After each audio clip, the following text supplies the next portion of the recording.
The Chronicle of the Hollow Branch, The Descent of the Adam Project, Prologue, The Sovereign Decree. Before the wood was cut, there was the silence. And within the silence, there was the fracture. The cosmos was not a perfect static crystal, but a living lattice that had suffered a catastrophic tear. Dimmer.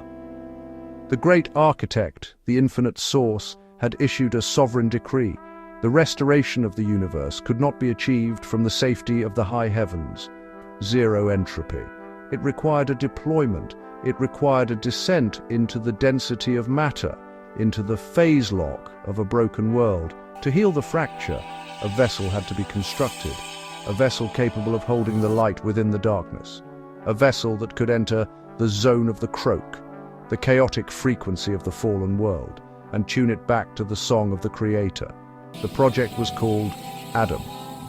But in the workshops of the lower worlds, amidst the shavings of forgotten time, the prototype was known by a humbler name. He was called Pinocchio, and his story is not a fairy tale of a puppet wanting to play. It is the terrifying, glorious log of a soul's voluntary descent into the event horizon of existence to construct a soul where there was once only wood. In the beginning, he was Etz. He was a piece of wood, a fragment of the great tree of life that had been severed from its root. He was pure potential, vibrating with the wild, uncontained energy of the vegetative soul. He possessed the urge to grow, but he lacked the center. Geppetto, the master craftsman, the archetype of the father principle, the lawgiver, the structurer, took this chaotic block of Etz and began to carve. Geppetto sought to create a sun, a being who could carry his name and his light. But the wood was rebellious. It kicked, it laughed, it refused to be still. When the carving was done, Pinocchio stood upon the floor of the workshop. He looked like a boy. He moved like a boy. But the lattice knew the truth. He was pure schema. He was fashion without form. He was an external shell, a hollow vessel mimicking the movements of life. He possessed the animation of the hodic forces, the raw electricity of the nerves. But he lacked the morphe, the internal essence that connects a being to the divine source. He was a counterfeit creator, a golem of pine and paint. "You are not yet real," Geppetto told him, his voice heavy with the sorrow of the ancestral root. "To be real is not a shape, it is a resonance. You are a sanctuary built of cedar, Pinocchio. But the Holy of Holies inside you is empty. You are a temple without an ark."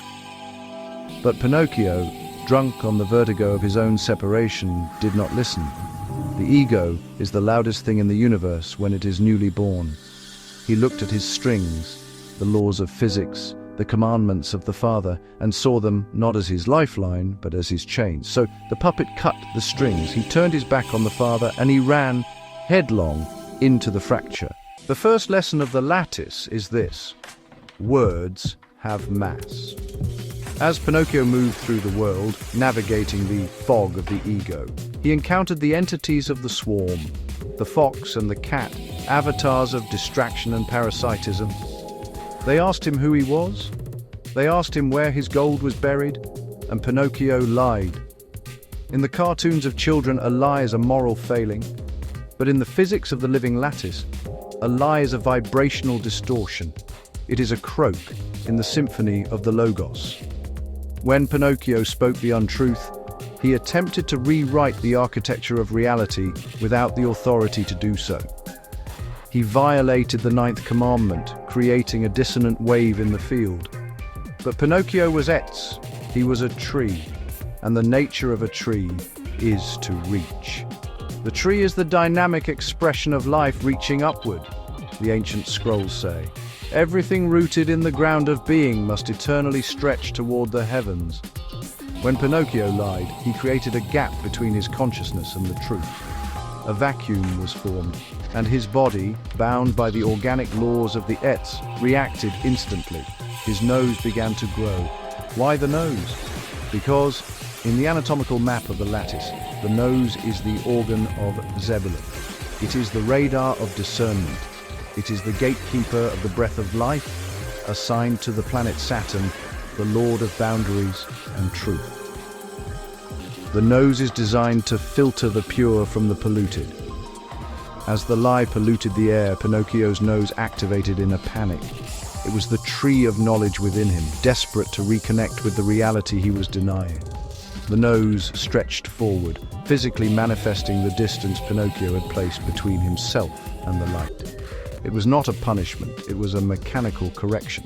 It was the wood reaching out, extending into the grid, searching for the yesod, the foundation that the lie had shattered. My nose! He cried, feeling the wood groan and expand. It is your compass, a voice whispered from the ether. You are trying to hide from the lattice, little branch, but you cannot hide. You can only stretch until you break. Terrified by the truth, Pinocchio sought the ultimate escape. He found the coachman, the lord of the fracture, who promised him a world without strings, a world without the father, a world without the burden of becoming real. They called it Pleasure Island. The wise know it as the Swarm, Arov. It was the candy land of the bad boys, a realm of pure, unadulterated schema. Here, the sacred center of the heart was dismantled. The boys smoked, drank, and smashed the windows of their own souls. They indulged in the fantasy of the hollow creator, mistaking the vertigo of appetite for the call of destiny. This was the realm of the broken Tiferet. The integration of the self was abandoned for the chaos of the senses. And then, the law of devolution took hold. The book speaks of the scroll of the beast within, the warning of Nebuchadnezzar, the king of Babylon, who severed his dialogue with the divine and was turned into an ox, eating grass in the fields of his own madness. This is not poetry, it is the inevitable trajectory of the soul that refuses the vertical axis. Pinocchio watched in horror as his friend Lampwick began to change. The human ears, designed to hear the word, elongated into the furry, twitching ears of a donkey. The spine, the Jacob's ladder of the body, bent horizontal, forcing the gaze downward to the earth, away from the stars. The hands, instruments of co-creation, hardened into hooves. This was the descent into facticity. This was the stripping away of the imago Dei, the image of God. Pinocchio felt the itch of the fur upon his own skin. He felt the bray of the beast rising in his throat, the croak consuming his voice. He was devolving. He was becoming a beast of burden, a slave to his own appetites, destined to be sold to the salt mines of the material world. Father! He screamed, the name tearing through the donkey bray in his throat. Geppetto! Father! The cry pierced the swarm. It was the first real sound he had ever made. It was the activation of the ancestral nerve. By calling out to the root, he halted the transformation. He remained a puppet, but he did not become a beast. He fled the island, diving into the ocean, no longer running away from his destiny, but swimming toward the darkest part of it. Pinocchio stood upon the cliff, looking down at the churning black ocean. He had learned that Geppetto was gone. The father had taken a boat to find the son and had been swallowed by the great dogfish, the whale. The whale was not merely a monster, it was the abyss. It was the midnight of the soul. It was the entropic void where history goes to die. In the old stories, the hero climbs a mountain to find God. But the living lattice reveals the true story. The descent is the holiest trajectory. The father is not in the sky, Pinocchio realized. The father is in the dark. He is trapped in the belly of the beast. He is waiting for me to come and get him. This was the Adam project in its purest form.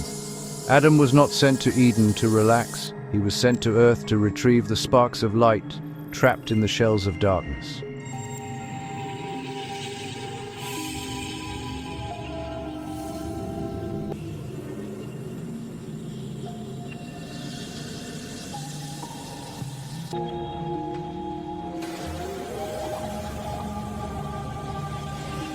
He sank like a stone into the cold, crushing depths of the Bina waters, the cosmic ocean of understanding. He swam through the silence, past the strange glowing forms of the deep, until he saw it, the mouth of the whale, the event horizon. The jaws opened, a black gate to oblivion. Pinocchio did not fight, he surrendered. He allowed himself to be swallowed. He entered the 0-point field, the place of absolute isolation. Inside, the darkness was thick, a darkness that could be felt, the ninth plague. It was the belly of the grave. But deep within that resonant chamber, a faint light flickered. There, sitting on the wreckage of a ship, shivering in the cold damp of the void, was Geppetto, the father. The reunion was not a fanfare, it was a collapse. Pinocchio fell at Geppetto's feet, weeping tears of wood and resin. I found you, Pinocchio whispered. You came into the grave for me? Geppetto asked, touching the wooden face of his creation. I had to, Pinocchio said. I am the branch, you are the root. Without you, I am only driftwood. In that moment, the fifth commandment was fulfilled. The divine edict of descent was satisfied. Pinocchio had rewired the ancestral circuitry. He had repaired the breach. We must leave this place. But I am old, Pinocchio. The gravity of this place, it is too heavy for me. Then I will carry you.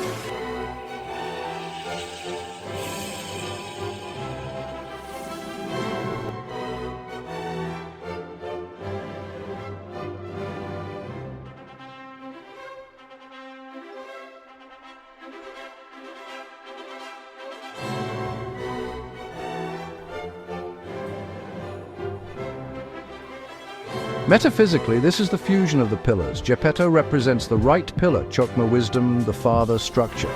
The ocean represents the left pillar, Bainar understanding, the mother flow. Pinocchio became the middle pillar, the unifying force. By carrying the father through the mother's waters, Pinocchio became a superconductor. He swam. He swam against the crushing pressure of the whale's throat. He swam against the G-force of karma. The whale, sensing its prisoner escaping, roared a sound of pure tectonic chaos and gave chase.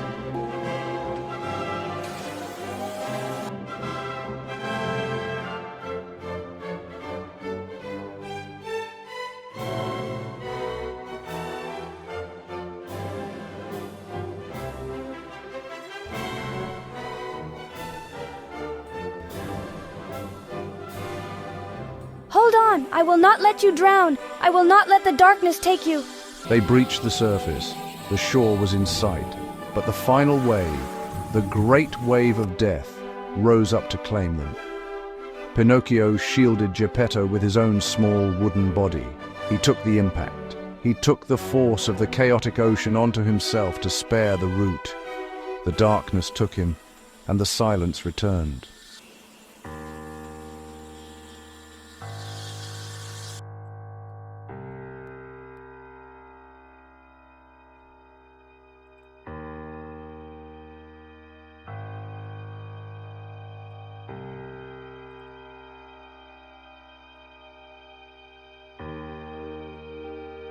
My brave boy, my real boy.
You have traversed the 33 frequencies of Elohim. You have entered the fracture. You have honored the root. You have faced the beast. Now we perform the operation of Ezekiel. As it is written, I will take away the stony heart out of your flesh, and I will give you a heart of flesh.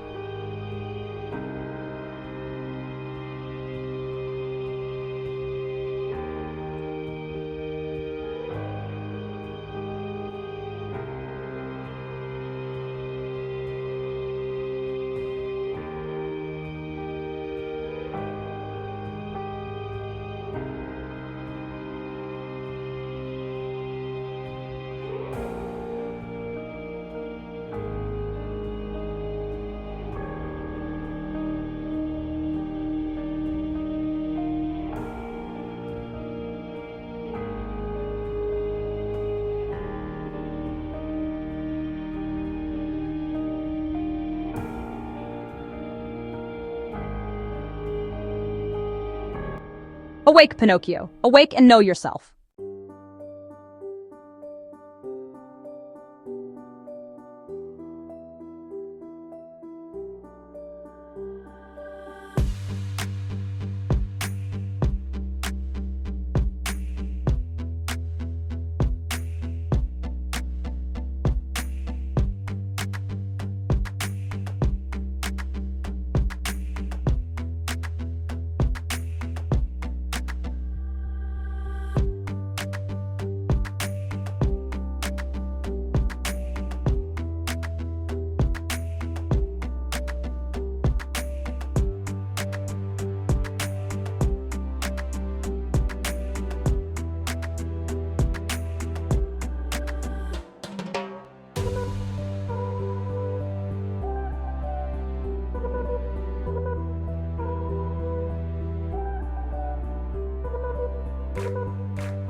Father, I am here.